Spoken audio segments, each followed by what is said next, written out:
War zone से रोज़ाना नए नए अपडेट आ रहे हैं। कुछ खबरें अंदर खाने से चली आती हैं और कुछ खबरें अलग अलग एजेंसियों के हवाले से लगातार मिल रही हैं। बहुत तेज़ी से परिस्थितियां बदल रही हैं। खबर ये भी कि इजराइल का ईरान पर बड़ा हमला टल गया है। क्या ये खबर थी? क्या इजराइल इस पूरे प्लान में बैठा हुआ था? आखिर इजराइल का मूड कैसे पलट गया? इजराइल तो वो है जिसका मूड कभी पलटता नहीं। ऐसी तमाम जो सिनेरियो हैं उसको लेकर आज हम बात करेंगे। आपके साथ मैं हूं ललित प्रजापति। शुरुआत करते हैं। इजराइल पर ईरान का बड़ा हमला टल गया है। रिपोर्ट्स के मुताबिक नेतन्याहू के सीक्रेट मिशन पर डोनाल्ड ट्रंप ने ब्रेक लगा दिया है और ऐसा करने के पीछे की वजह भी अब सामने आ गई है। पूरी खबर विस्तार से आपको बताते हैं। इसमें जिक्र होगा IAEA के चीफ के बयान का, वो बयान जो पूरी दुनिया में सनसनी पैदा कर रहा है, सनसनी बढ़ाता जा रहा है। इसके अलावा ईरानी राष्ट्रपति ने अपने साथी और ईरान के उपराष्ट्रपति का इस्तीफा क्यों ले लिया, यह भी बड़ा सवाल रहेगा। तो अब विस्तार से शुरू करते हैं। अमेरिका और ईरान के बीच जो दूसरी बैठक है वो ओमान में न होकर रोम में ही होने वाली है। रोम में होने वाली यह बैठक शनिवार यानी 19 अप्रैल को होने वाली है। लेकिन पहली और दूसरी बैठक के बीच कई चीजें बदल गई हैं। जिसको कहते हैं ना, गंगा में बहुत पानी बह गया, वैसे ही पहली और दूसरी बैठक के बीच कई चीजें बदल गई हैं। कई बयान सामने आए हैं, लेकिन इस बीच सबसे बड़ी खबर ये कि एक बड़ा हमला जिसके लिए बाकायदा पूरी प्लानिंग की जा चुकी थी उसे टाल दिया गया है। इजराइल का ईरान पर बड़ा हमला टल गया है। रिपोर्ट के मुताबिक नेतन्याहू के सीक्रेट मिशन पर डोनाल्ड ट्रंप ने ब्रेक लगा दिया है। दरअसल ईरान के परमाणु कार्यक्रम पर इजरायली हमला अब तक के सबसे निर्णायक मोड़ पर आकर रुक गया है। अमेरिकी राष्ट्रपति डोनाल्ड ट्रंप ने इजराइल की इस आक्रामक योजना पर ब्रेक लगा दिया, जिसमें मई से पहले ईरान के परमाणु ठिकानों पर एक बड़ा सैन्य ऑपरेशन शुरू होना था। न्यूयॉर्क टाइम्स की रिपोर्ट कह रही है कि ट्रंप का नेतन्याहू पर यह दबाव इस वजह से भी चौंकाने वाला है क्योंकि ईरान परमाणु बम बनाने के बहुत करीब है और इसके लिए अमेरिका और इजराइल लगातार ईरान को धमकी भी दे रहे हैं। अब ये बताते हैं कि आखिर क्या था इजराइल का वो सीक्रेट मिशन। न्यूयॉर्क टाइम्स और एक्सिस की एक रिपोर्ट के मुताबिक इजराइल ने अमेरिका के सहयोग से एक संयुक्त हमले की जॉइंट एक्शन की योजना बनाई थी।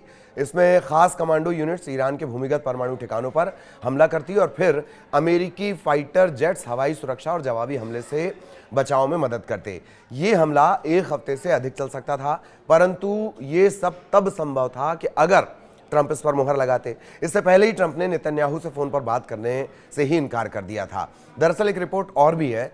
उसके अनुसार इजराइल के प्रधानमंत्री बेंजामिन नेतन्याहू ने 3 अप्रैल को ट्रंप को फोन किया ताकि इस योजना पर चर्चा की जा सके, लेकिन ट्रंप ने फोन पर बात करने से ही मना कर दिया और व्हाइट हाउस आने का न्योता दे दिया।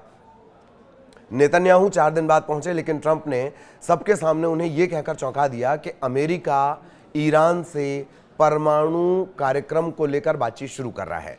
ईरान और अमेरिका के बीच अगली दौर की परमाणु वार्ता इस हफ्ते के आखिर में रोम में होगी और ओमान इस बार भी मध्यस्थ की भूमिका, मिडलमैन की भूमिका निभाएगा। यानी कि नेतन्याहू को इस मामले में लग गया है झटका, क्योंकि व्हाइट हाउस में नेतन्याहू से मुलाकात के बाद ट्रंप ने ऐलान किया कि हम ईरान से परमाणु वार्ता शुरू कर रहे हैं, जबकि नेतन्याहू का फोकस ईरान के परमाणु कार्यक्रम को जमीन से खत्म करने का था, जो प्लान उन्होंने बनाया था।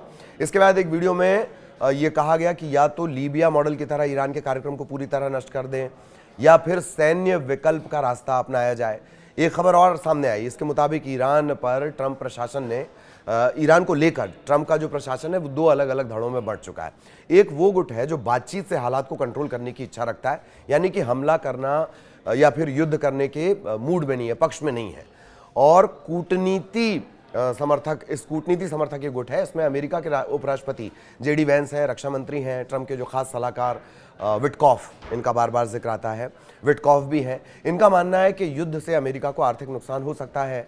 वहीं जो सैन्य कार्रवाई के समर्थक गुट है उसमें विदेश मंत्री मार्को रूबियो और NSA माइक वॉल्ट्ज शामिल हैं। उनका मानना है कि ईरान अभी कमजोर है, उस पर हमला करने का यही सही समय है। दूसरी तरफ बुधवार को भी यह खबर आई कि मीटिंग अब रोम में होने वाली है। ईरानी सरकारी टेलीविजन पर घोषणा ऐसे समय में हुई जब ईरान के राष्ट्रपति मसूद पेजेश्कियान ने अपने एक उपराष्ट्रपति के इस्तीफे को औपचारिक तौर पर मंजूरी दे दी। जिनका इस्तीफा मंजूर किया गया वो साल 2015 में विश्व शक्तियों के साथ जो परमाणु समझौता हुआ था उसमें तेहरान की तरफ से मुख्य वार्ताकार थे। लेकिन दूसरी तरफ IAEA के जो चीफ हैं राफेल ग्रॉसी, वो तेहरान से जो उन्होंने बयान दिया है वो हर किसी को चौंका रहा है, क्योंकि IAEA के जो चीफ है वो चेता रहे हैं कि ईरान गुप्त रूप से परमाणु कार्यक्रम की योजना बना रहा है, वो किसी भी वक्त इसे अंजाम देने की स्थिति में आ सकता है। लेकिन मीटिंग में ईरानी विदेश मंत्री ने राफेल ग्रासी को जो कहा कि वो जानना अहम है, मतलब जवाब क्या दिया गया, ग्रॉसी को क्या जवाब दिया गया। उन्होंने कहा कि IAEA आने वाले महीने में ईरानी परमाणु मामलों में शांतिपूर्ण समाधान में महत्वपूर्ण भूमिका निभा सकता है। अराक्ची ने, जो ग्रॉसी हैं, प्रमुख हैं, उनसे कहा कि वे एजेंसी को राजनीति से दूर रखें, क्योंकि मौजूदा वार्ता को पटरी से उतारने की कोशिश करने वाला ये है और बहुत विघ्नकारी है, इससे नुकसान होगा। हालांकि इससे ज्यादा उन्होंने इस मसले पर खुलकर कुछ भी नहीं कहा, लेकिन इस चेतावनी के बाद अमेरिका और सऊदी के लिए बड़ी चिंता अब सामने आ चुकी है, क्योंकि IAEA ने चेता दिया है कि ईरान गुप्त रूप से परमाणु कार्यक्रम की योजना बना रहा है, जबकि इससे पहले अमेरिका ने यह चेतावनी दी थी कि ईरान का परमाणु कार्यक्रम क्षेत्रीय और वैश्विक स्थिरता के लिए खतरा बन सकता है। अगर ईरान परमाणु हथियार विकसित करता है तो इससे मध्य पूर्व में हथियारों की होड़ शुरू हो जाएगी, क्योंकि दूसरे देश भी परमाणु हथियार बनाने की कोशिश करेंगे। सबसे अहम बात यह है कि सऊदी अरब ने कई मौकों पर ईरान के परमाणु कार्यक्रम पर अपनी चिंता जताई है, स्पष्ट रूप से कहा है कि यदि ईरान परमाणु हथियार विकसित करता है तो सऊदी अरब भी परमाणु हथियार हासिल करने की दिशा में कदम उठाएगा। सऊदी क्राउन प्रिंस है मोहम्मद बिन सलमान, उन्होंने कहा कि सऊदी अरब परमाणु बम हासिल नहीं करना चाहता है, लेकिन अगर ईरान परमाणु बम विकसित करता है तो हम जल्द से जल्द कुछ करेंगे। दरअसल सऊदी अरब ईरान के परमाणु कार्यक्रम को सिर्फ नागरिक उपयोग के लिए नहीं मानता, बल्कि उसका यह मानना है कि ईरान का अंतिम लक्ष्य ही परमाणु हथियार विकसित करना है। सऊदी अरब को डर ये कि ईरान के परमाणु हथियार क्षेत्र में अगर वो परमाणु शक्ति संपन्न बनता है तो उस पूरे इलाके में संतुलन को, जो अभी बना हुआ है, उसे वो बिगाड़ देगा।